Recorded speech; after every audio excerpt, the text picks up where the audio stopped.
Well, hello everybody. I'm making this video to answer a question that somebody asked about this problem or this type of problem on my math lab.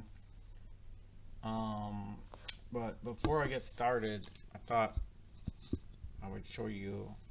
I can't pass up showing you there's this cat that's keeping me company today. It's kind of cold in here, so I guess that's why. She's wants to be close to me.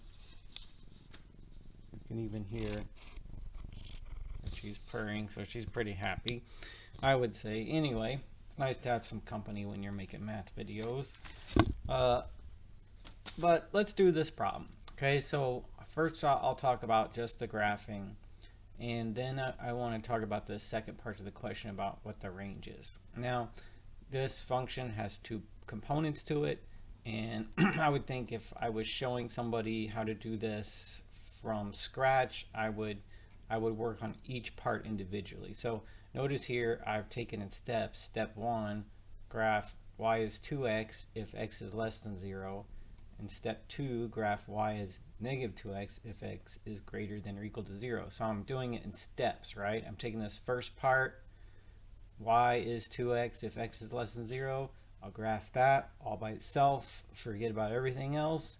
And then I'll do the second part, y is negative 2x if x is greater than or equal to 0. And do that all by itself, forget about everything else. Now, the way I'll graph it is I'll make a table and I'll plot the points. And when you make a table, you choose the x's and you put them in and you calculate the y's and you get points. And you plot the points on a grid and you get the graph. Okay? So I noticed that this says y is 2x if x is less than 0. So there's a condition there. There's an if. So I can't just choose anything I want for x. I would choose the x, but here I'm restricted. I have to choose x less than 0. So here's the way we'll do it. We'll start with 0, and then we'll go less than 0. What's less than 0? Negative 1, negative 2, negative 3, that kind of number. All right? Now, if I choose the x's and I put them in here, I say 2 times 0 is 0, 2 times negative 1 is negative 2, so on I get all these numbers. Okay, now those are points, x and y, which I plot. Okay. One more thing. When we have a less than or a greater than, we'll get an open point at that spot. So since that's x is less than 0, at 0, my point will be open. So notice when I drew it, it's open there.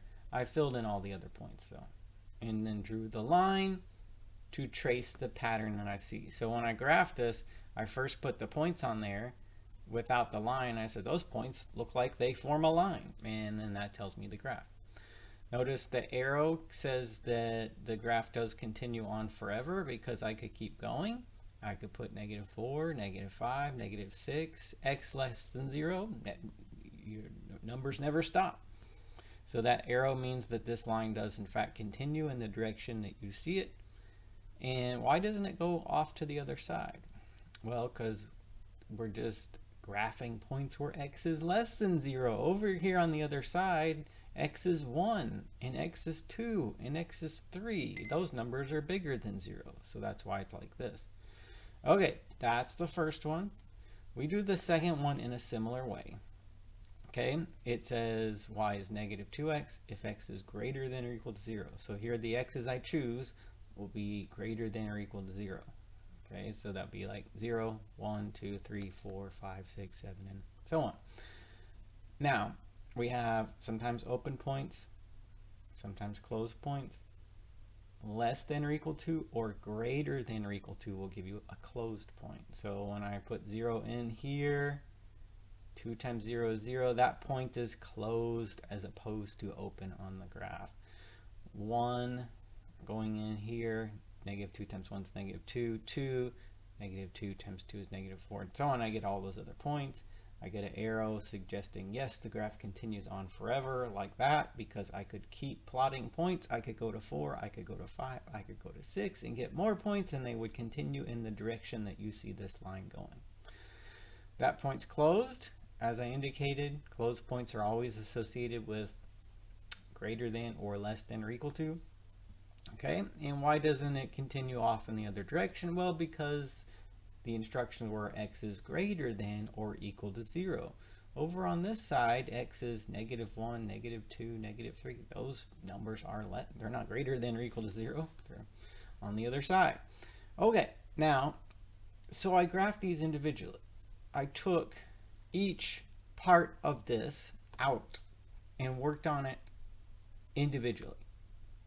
So what's the graph of this? Okay, well, you just merge the graphs that we've drawn. Merge them together. Like, and what I mean is, like, if you could pick this one up and put it right on top of that one, that would be the graph you see here. Okay, that would be the graph of this. If you do that, this is the picture that will emerge. Okay, now notice there are no open points anymore. Right? See how this one was open and this one was closed? Okay, if I pick this graph up and put it right on top of that one, this point is going to go right there and it's going to fill that in and connect to this. Okay, so there aren't any open points when you merge them together. All right, so then there's our graph. So that's the procedure that you could go through. Take the equations out of this individually, graph them individually. Be careful with points that should be open or closed. You look at the inequality that's given and you'll know by these rules, and then merge them together. Okay, now of my choices here, it's obvious which one looks like the graph I got, and it's choice C. Okay, all right, now let's talk about what the range is of this function. So to just define our terms, the range is a statement about what y can be. Okay, so what possibilities are there for y? Now, to kind of warm you up to that kind of thinking, could y be 1 on this? According to this graph, is that possible? So okay, where is y equal to 1? Right there.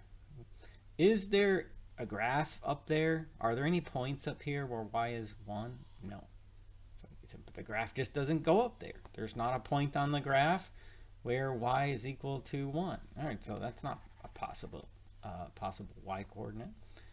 Could y be -1? Yeah, I mean, I see, like, so here's -1, right? There's this point right there, and there's this point right there. So yeah, y being -1 is a possibility. So I'm just saying it like that because I want you to know that all we're trying to do is say what the y can be. And through my examples of can y be 1? Can y be -1? Do you see the difference between this one being not possible? Y can't be 1 according to this graph. There are no points where y is 1 as opposed to -1, where yes, there are points on this graph where y is -1. One's right here and one's right there. Okay, so now that's just, those are some isolated numbers. The way I would give the answers, I would say, well, look, I guess then the way that we could say what is possible for y is to just look, what part of the y-axis does the graph cover? This graph spans the y-axis from this spot. What is y right there? 0. On down forever. See the arrows? These lines go down forever. So, okay, well, what if you go down forever? What do you get? You get -infinity. Okay, it's -1, -2, -3, -4, -5, and that goes on forever as numbers do. So I would say the possibilities for y is that y can be any number from -infinity up to 0. Whoops. In our intervals, the infinities always have parentheses, -infinity up to 0, and I put a bracket on the 0 because the 0, see that point being closed right there means it is included. So that point is at 0. I have to include the 0, hence the bracket. If that point happened to be open on my graph, then I would leave the 0 out and I would put a parentheses. So there's my range right there. It says y can be anything from negative infinity up to 0, including the 0. Okay.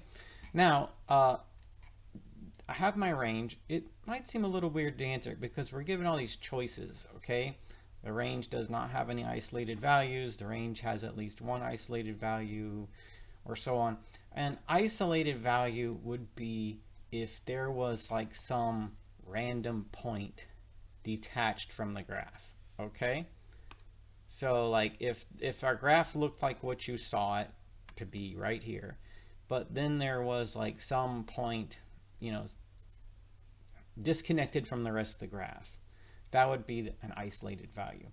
This graph does not have any such points, and in fact, none of our problems in our assignment have isolated values in it. So it's not going to be B. The range has at least one isolated value. There aren't any isolated disconnected points.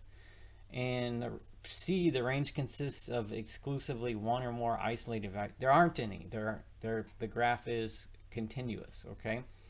So I would select my answer under A. The range does not have any isolated values. It can be described by, and then right in there, I would put that interval that I determine the range to be. Okay, so that's a complete walkthrough of this question that you'd find on my math lab. Hope that helps. And you can compare this with some other videos I've made about piecewise functions. I haven't covered this one yet, I don't think so. I hope that helps, and use the Ask My Instructor feature if you run into any problems with one like this or one similar to it.